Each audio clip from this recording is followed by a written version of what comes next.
Estamos de volta, amados. Agora nós vamos dar continuidade ao conselho escolar. Nós vamos ver agora exatamente da eleição desse conselho, né? Sobre como que funciona o processo eleitoral desse conselho escolar. Então, o primeiro ponto que a gente tem que entender é que a eleição para o conselho, ela é realizada para presidente, para o vice-presidente, e preste bastante atenção na terminologia aqui usada, para que você não deixe a prática te enganar, tá? Olha que é lei, eu estou falando de lei. A eleição é para o presidente, é para o vice-presidente e para o secretário do conselho escolar, tá? Presidente, vice-presidente e secretário do conselho escolar. Certo? Sendo que essas vagas, né, para presidente, vice-presidente e secretário do conselho, não podem recair sobre a gestão da escola, né, sobre a direção e a gestão aí da escola. Isso é bastante óbvio, né? O diretor não pode ser presidente do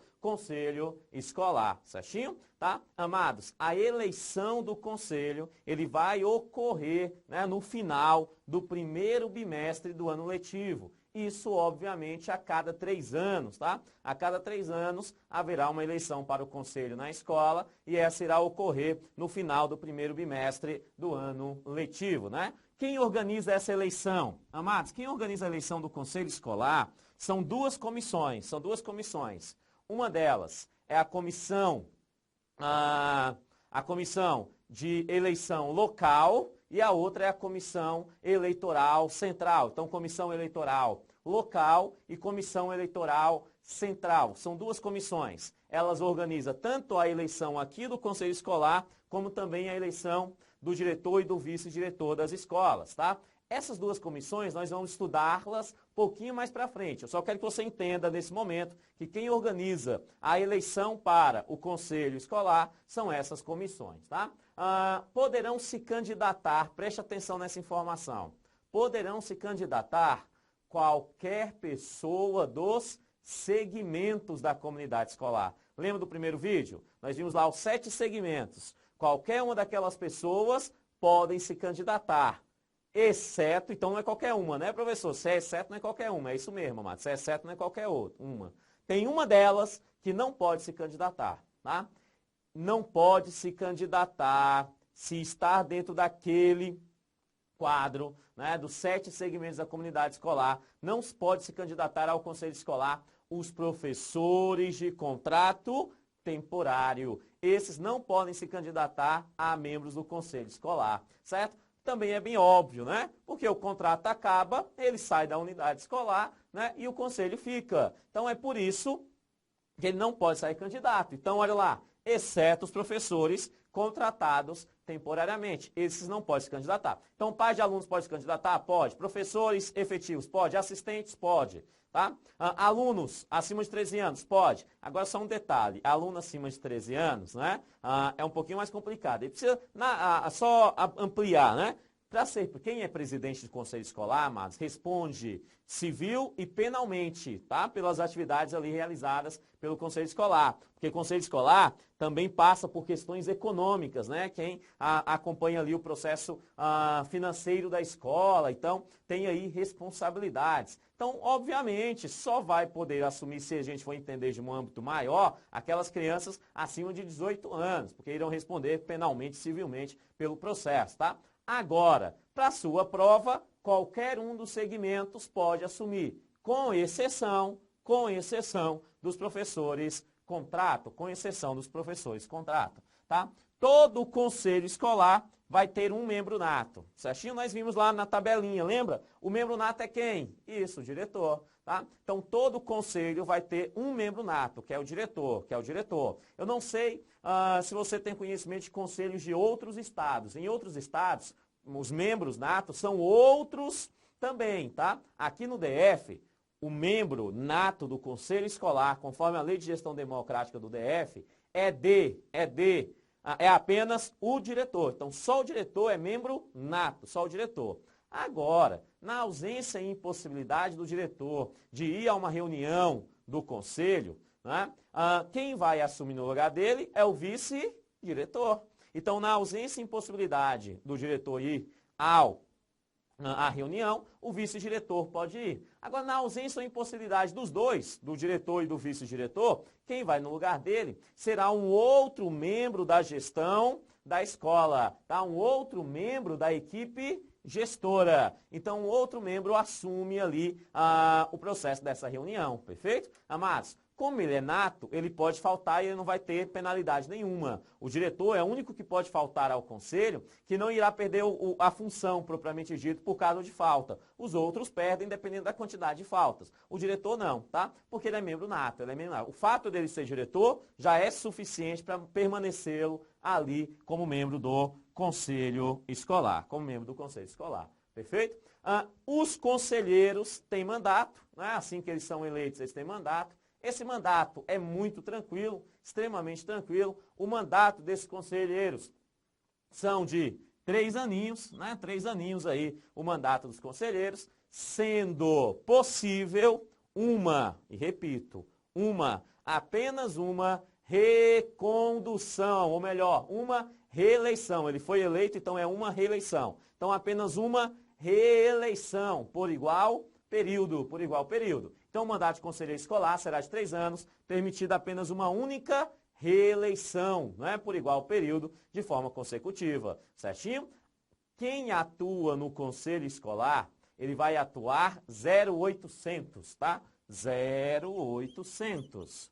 Ou seja, eles não têm remuneração. Eles trabalham de grátis, tá? Quem atua no conselho escolar não tem remuneração. E é aqui que o bicho pega nos conselhos escolares, né? O grande problema dos conselhos escolares é porque os integrantes, o presidente, né, e os outros membros do conselho têm uma responsabilidade muito grande, né, e não tem remuneração nenhuma por conta disso, certo? E aí gera alguns problemas no processo prático. Mas para fim de prova você leva, olha, eles não irão receber remuneração, eles trabalham 0800, eles não têm remuneração, perfeito? Mas apesar de não terem remuneração, eles têm aí um serviço público relevante. A atividade deles é considerada serviço público relevante. Isso quer dizer, amados, que eles têm algumas prerrogativas por estarem no conselho escolar, tá? Isso caracteriza pelo serviço público relevante. Quem faz isso, né? Quem tem essa prerrogativa são os membros do conselho escolar. Agora, esse conselho escolar, para ele funcionar, ele vai ter que funcionar em reunião, tá? Em reunião, certinho? Essa reunião só irá acontecer de 2 formas. Quais são essas 2 formas? Ordinariamente ou extraordinariamente. Olha que legal. A reunião ordinária do conselho escolar será uma vez a cada mês. Então, é uma vez por mês. A reunião do conselho escolar, ordinariamente, será uma vez por mês. Apenas uma única vez por mês, tá? E isso é a reunião ordinária, né? Essa é a reunião ordinária, uma vez por mês. E extraordinariamente, a qualquer tempo. Extraordinariamente, a qualquer tempo. Extraordinariamente a qualquer tempo, convocada ou pelo presidente do conselho, ou pelo diretor da unidade escolar, ou pela maioria de seus membros, tá? Então essas são as formas de serem chamadas tais reuniões. Mas como é que funciona uma reunião do conselho escolar? Qual é a forma adequada de organizar, de funcionar uma reunião do conselho escolar? Olha que legal, né? Da reunião, então, do conselho escolar. Primeira regra, para que a reunião aconteça, ela precisa ter presentes a maioria de seus membros. Então, isso quer dizer que para o quórum inicial da reunião é de maioria absoluta. Maioria absoluta, por quê? Porque é a maioria do total. Então, se eu tenho um conselho de 5 membros, né? Numa escola pequena, um conselho de 5 membros, a reunião só vai acontecer se eu tiver presentes pelo menos 3. Tá? Que é a maioria absoluta dos 5. E se for uma escola com 9 membros. Se for uma escola com 9 membros, né, essa reunião só vai acontecer se tiver pelo menos 5 presentes, tá? 5 presentes. Então, a reunião, para acontecer, precisa de um quórum. E esse quórum é de maioria absoluta de seus membros, tá? Para que esse quórum compareça, haverá um prazo da convocação da reunião. Então, precisa respeitar um prazo, ou seja, a reunião vai ser tal dia, para que todos sejam avisados, né, dentro de um prazo e se organizem para que possa ir para essa reunião. E esse prazo é mínimo de 48 horas, né? Esse prazo para a convocação é mínima de 48 horas. Tranquilinho até aí? Beleza? Mas aí eu tenho um detalhe extremamente importante. Vamos lá. Numa determinada escola, está havendo uma reunião do conselho escolar. Os conselheiros compareceram, né? E aí, na escola, no corredor da escola, está andando um aluno da escola, uma criança da escola. Aí a criança vê a reunião e entra, né? E fica lá vendo a reunião acontecer. E aí alguém fala assim, vamos fazer algo pelo aniversário da escola, esse negócio todo, né? E a criança, ela levanta a mão e fala assim, que tal fazer um passeio? Que tal fazer uma festa? Que tal ter bolo? Amados, a pergunta é, essa criança pode estar lá? Ela não faz parte do conselho escolar. Ela pode estar lá? A resposta é sim, é direito dela. Ela pode estar lá. Ela pode falar? Ela pode pedir bolo? Ela pode pedir festa? Ela pode pedir passeio? Pode? Pode pedir balão? Né? As crianças estivessem pedindo balão hoje, era bom, né? Pedindo balão, igual da minha época, ia pra festa, andava aqui cheio de balão. Hoje que nada, hoje não tem mais isso não. Mas olha lá, então você tem aí, essa criança, ela pode falar o que ela bem quiser nessa reunião? Pode sim. Por quê? Porque a reunião do conselho escolar, ela é aberta. Ela é aberta. Ela é aberta a todos, né? E todos têm direito, olha que lindo, todos têm direito, à voz. Tem direito à palavra, à voz. Se eu for para uma reunião escolar, do conselho escolar, mesmo sem ser conselheiro, eu tenho direito à voz. Eu posso falar, perfeito? Por quê? Porque eu faço parte da comunidade escolar e tenho direito à voz. Agora, só quem vai ter direito a voto são os membros do conselho. Então, direito a voto é só para os membros do conselho, tá? Agora, quem pode participar, então, com direito à voz? Olha lá, aquelas pessoas que trabalham e estudam na escola, aquelas que têm filhos matriculados na escola, profissionais que prestam atendimento à escola, membros da comunidade local, movimentos populares organizados, entidades sindicais e grêmio estudantil. Todos esses podem participar dessa reunião com direito à voz. A voto, somente os membros do conselho, somente os membros do conselho, tá? Amados, é óbvio que pode gerar vacância dos membros do conselho. E as vacâncias são bem óbvias, né? Algumas delas são bem óbvias. Como é que gera vacância para membros de conselho? Olha lá, renúncia, aposentadoria, falecimento, desligamento da unidade de ensino, não é? Tudo isso gera renúncia. Além disso, a alteração na composição da equipe gestora. Vamos lá, o presidente do conselho saiu candidato a diretor, foi eleito a diretor. Ele vai continuar sendo presidente do conselho? A resposta é não, porque houve uma alteração na equipe gestora, então também haverá uma alteração aqui na composição do conselho escolar, certo? E aqui esse ponto que é extremamente importante, ele fala assim, e pela destituição dos membros do conselho. Quem pode pedir a destituição dos membros do conselho? Quem pode pedir a cabeça dos membros do conselho? Amados, a cabeça dos membros do conselho podem ser determinadas pela Assembleia Geral Escolar. Lembra que eu disse que a Assembleia Geral é um órgão máximo, né? O órgão máximo da participação da comunidade de forma direta na escola? Então a Assembleia, ela pode solicitar a retirada dos membros do conselho. Porque não foi a Assembleia que votou, não foi a Assembleia que colocou ele lá? Então a Assembleia tem o poder também de tirar os membros do conselho. É o que está falando aqui, destituição. Poder de deliberação de quem? De quem? Da Assembleia Geral Escolar, em decisão motivada, garantindo a ampla defesa e o contraditório da parte. Isso aqui só não se aplica, essa decisão da Assembleia Geral, só não tem poder sobre o membro nato. Porque, afinal, o membro nato é o diretor, tá? Então, o diretor não pode sair do conselho escolar, porque ele é membro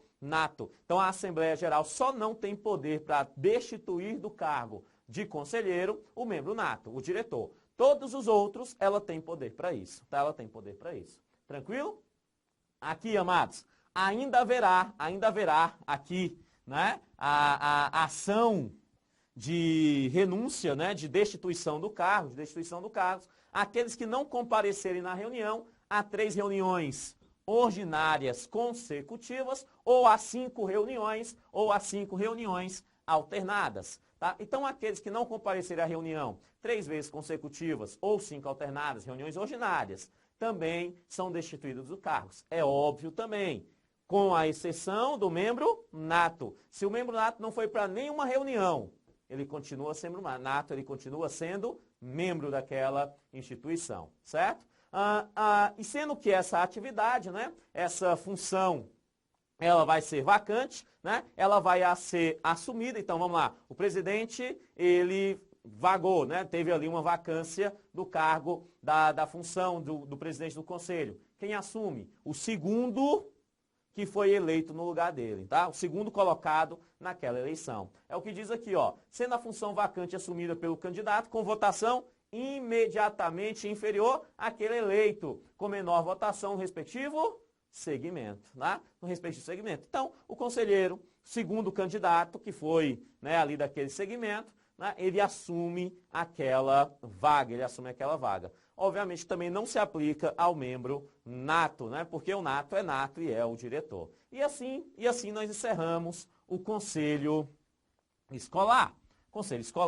Conselho esse, repito, com grandes chances de cair na sua prova. E aí nós vamos para outros 2 órgãos muito tranquilos, órgãos colegiados dentro da unidade escolar. O primeiro é a nossa queridíssima e amadíssima, né? Ou melhor, o nosso queridíssimo e amadíssimo Conselho de Classe. Conselho de classe é um órgão colegiado, né? Lembrou do seu conselho de classe? Lembrou aqueles que você participa todo bimestre, daquelas suas 20 turmas, né? Você tem 20 turmas, ô senhor, vai ter que participar de 20 conselhos de classe por bimestre. É isso mesmo, eu estou falando desse conselho de classe que você está falando aí, perfeito? Esse conselho de classe, ele se destina então a acompanhar e avaliar o processo de ensino-aprendizagem da educação daquela escola. É óbvio que eu tenho um conselho de classe para cada turma da escola. Então, se eu tenho na escola 300 turmas, é 300 conselhos de classe. Se eu tenho 10 turmas, são 10 conselhos de classe. Tá? Então, é um conselho de classe para cada turma. Né? Se conta aqui, ó, né? Havendo tantos conselhos de classe, quantas turmas existentes na escola. Quem é que participa desse conselho de classe? Olha lá, a composição do conselho de classe são essa galera aqui. Você, professor dessa turma, está nessa composição. Só que você está como membro nato.